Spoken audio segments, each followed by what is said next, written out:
It became major national news over the weekend when a cyber attack forced the temporary shutdown of one of the largest U.S. gasoline pipelines. And it's a big deal because the Colonial Pipeline carries almost half of the fuel consumed on the U.S. East Coast. Here's a look at just how massive this line is, extending from Houston, Texas, all the way to Linden, New Jersey. That's about 5,500 miles worth of pipeline. We're into a 4-day shutdown now of a pipeline that moves, 2.5 million barrels each day. 10 Tampa Bay's Eric Glasser looks at who's behind the cyber attack and how it could actually impact the price that you pay at the pump.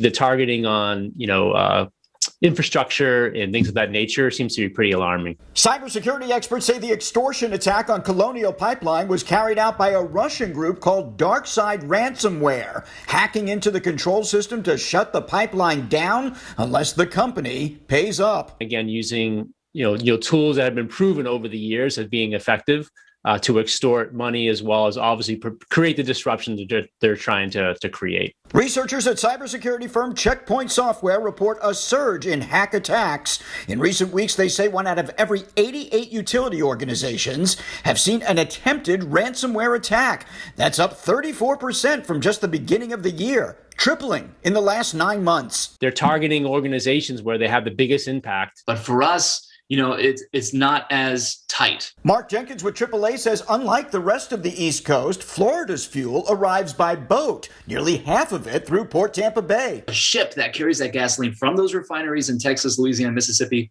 all the way over to our coastline. Colonial was slowly working to restore its systems if they can get things going again within a few days. Experts say fuel costs are not likely to soar, but beyond that, a lack of supply could push prices higher. Or in Florida, maybe not. There could be this surplus of fuel that's backed up that's not being shipped along Colonial Pipeline. They want to get rid of that, so they could offer it to Florida at a discounted price. To keep fuel moving, the Biden administration is loosening transportation regulations.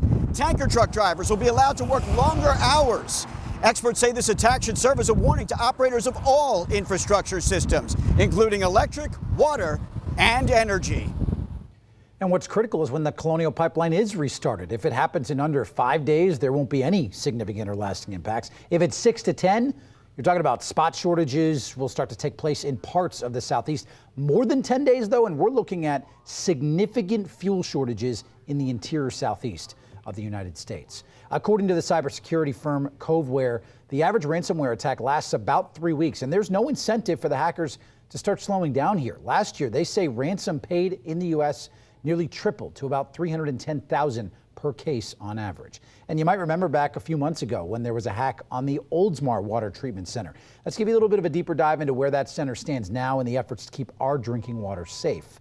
Back in February, a hacker attempted to increase the level of sodium hydroxide in the water to a dangerous level, but an operator caught it. That operator was monitoring the computer system that controlled chemicals being used to treat the water and noticed something and someone had remotely entered the system.